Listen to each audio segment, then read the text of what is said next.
السلام عليكم الاخوان الاخوات، نتمنى تكونوا كلكم بخير وتكونوا بصحه جيده ان شاء الله. اليوم غادي ندير واحد المملحات وغنشارك معكم المقادير ان شاء الله. غنبداو على بركه الله. هنا عندي 2 كيسان ديال الحليب،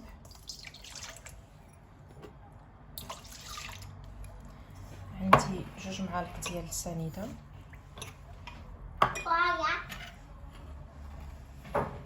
عندي معلقه صغيره ديال الملحه، عندي معلقه كبيره ديال خميره الخبز،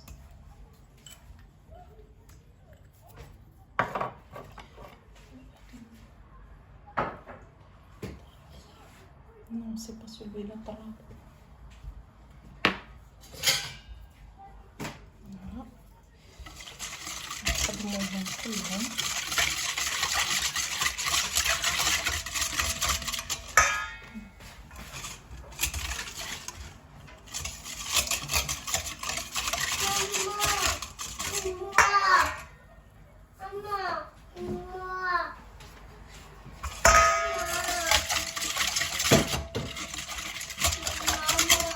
عندي نص كاس ديال الزيت،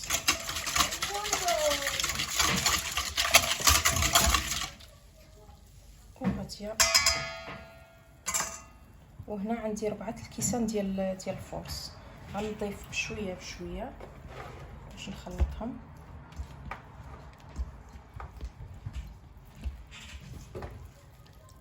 وغنشوفوا على حسب لافارين. انا درت 4 الكيسان، مي بعض المرات تكون عندي لافارين ما تشربش بزاف.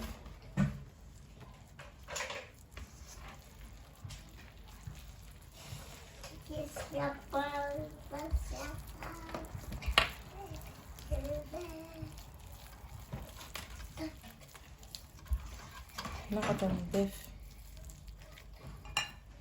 نضيف كاس اخر.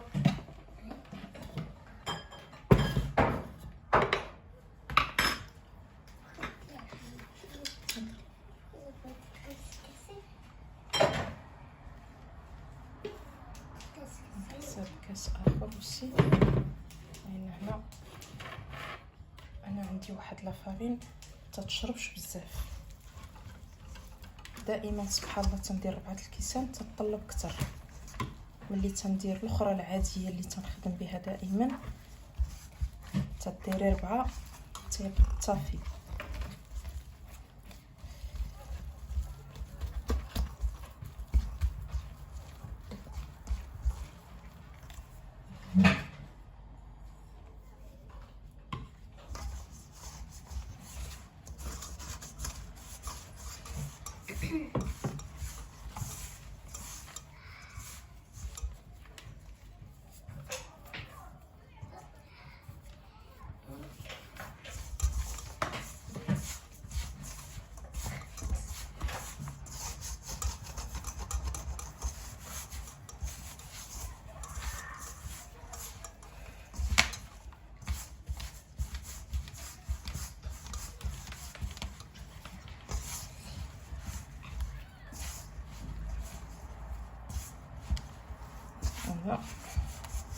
غادي نجمعوها على هذا الشكل. ها هي باديه كتجمع.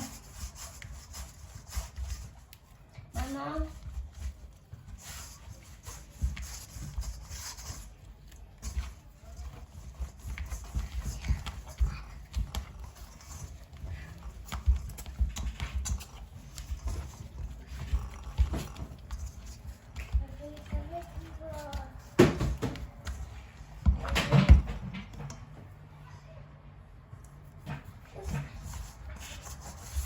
غنجمعها.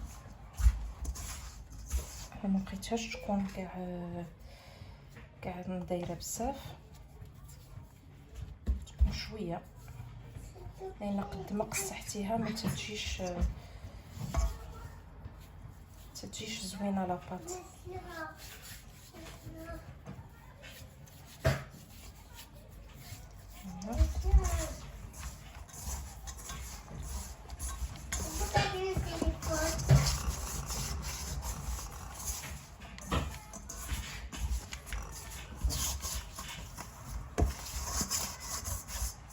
فوالا كيما كتشوفوا على هذا الشكل.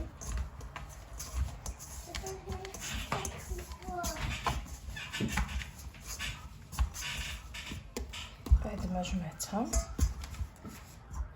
على هذا الشكل هذا، انا جمعتها على هذا الشكل هكا. غادا نخليها تخمر قد ما خمرات مزيان حتى يضاعف الحجم ديالها، وغادي نرجع باش نشوفوا الباقي ان شاء الله. فوالا البنات بعد ما خمرات لينا لاطاط ديال دوك المملحات كيف كتشوفوها، تولي زوينه، تولي بصراحه ساهله. ندير ليها شويه د لافارين، غادي نقطعها على جوج خبيزات. غادي نبدا نخدم الاولى تلاك، نديروها بالفارين،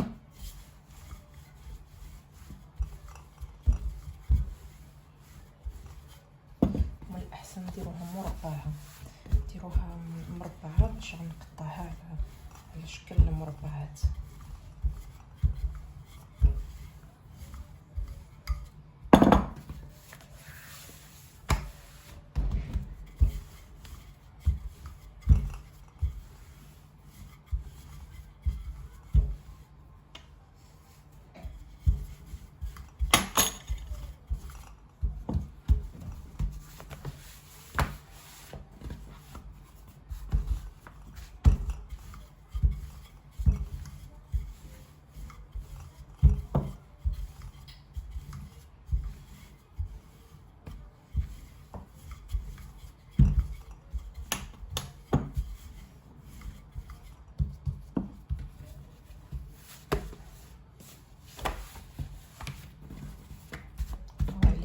حتى نقادوها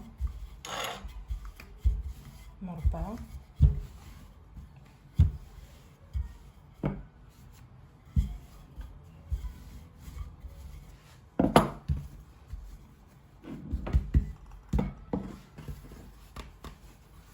نديرها على هذا الشكل هكا،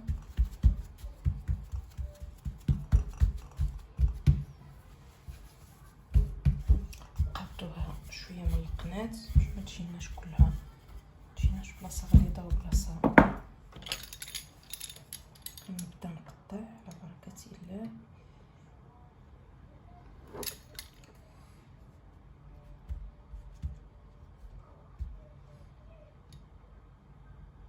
هكا على هذا الشكل.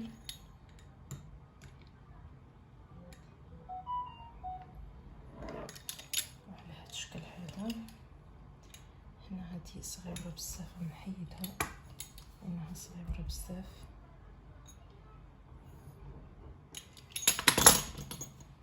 هذا الشكل. وغنبدا نقطع هنايا، غنقاد واحد شويه القناه هنايا في هذا الكوتي هذا ما بقاتش، هنا عاوتاني واللي بقات رحنا تنعاودو نخدمو بها.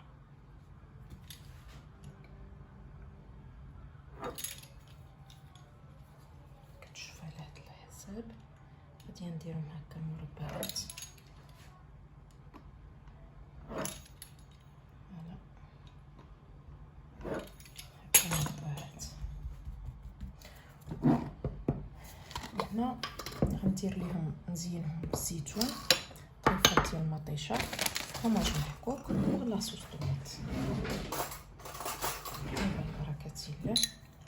نقادو كاع اللي ما هياش مقاده كاغي نعاودو نقادوها، نديرو لاصوص طماط.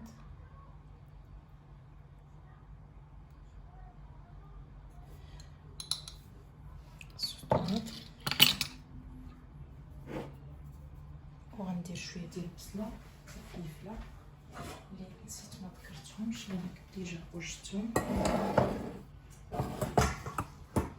شويه ديال البصله اللي ديجا راني وجدتها من قبل.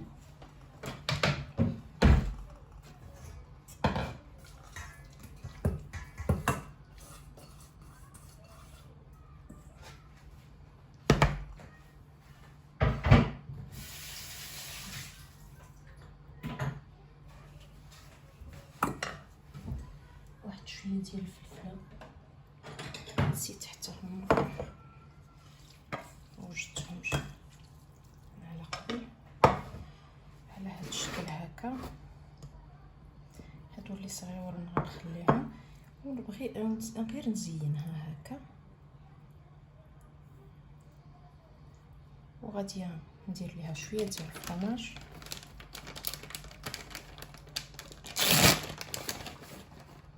كما كتشوفوا على هذا الشكل.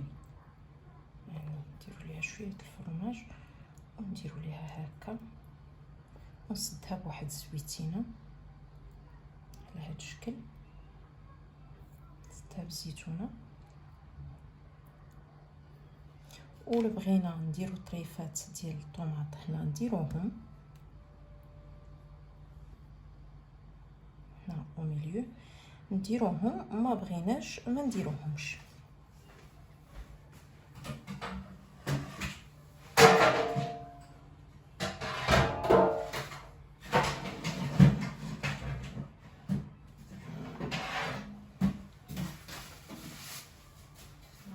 رجعت البلا اللي غادي نديرهم فيه.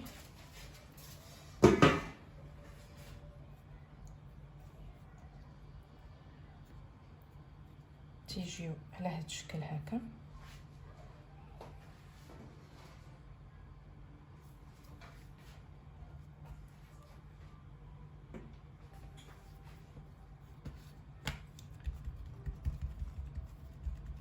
ناخذ واحده اخرى ندير ليها لاصوص طوماط.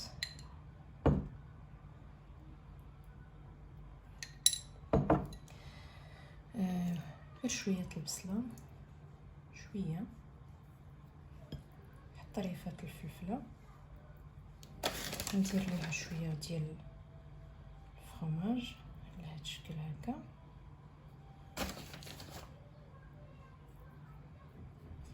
وغادي ندير ليها هاد القنت، نجيب واحد الاخر ونسدها بالزيتونه.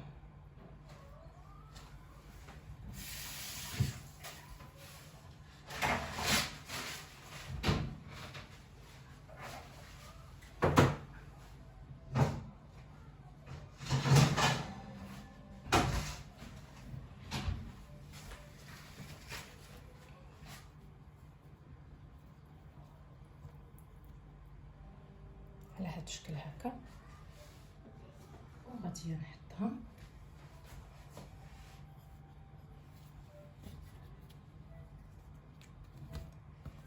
نحاول، لان العجينه مطلوقه، ندير ليها شويه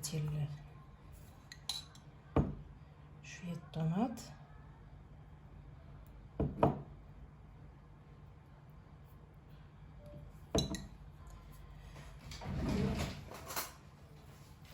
شويه ديال البصله، نزيد ندير شويه ديال الفلفله. وانتم كيبقى لكم اختيار، كل واحد يزين باش ما بغى يزيد في غير يدير غير الكفته يدير غير الكفته، اللي بغى يدير طون يدير طون، يعني حسب الاختيار ديال كل انسان وشنو يبغي يزين. الزيتونه على هذا الشكل.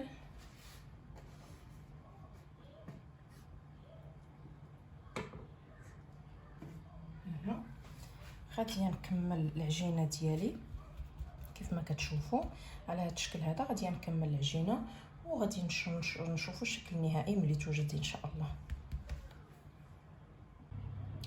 فوالا البنات، رجعت معكم باش نشوفوا الشكل النهائي ديال البليغات ديالنا مملحات. كيجيو على هذا الشكل بحال شكل بيتزا على شكل اخر، تيجيو على هذا الشكل هكا. نتمنىهم ينالوا الاعجاب ديالكم، نتمنى هذا الفيديو ديال اليوم يعجبكم. وما تنساوش اختكم فضلا ليس امرا، واللي لايك واللي كومونتير، واللي ما تابوناش يتابونا في القناه. وشكرا لكاع الناس اللي تابوناو، وترحب بكم كلكم وتنشكركم كلكم. وانا ما بقى لي الا نودعكم ونقول لكم مع السلامه.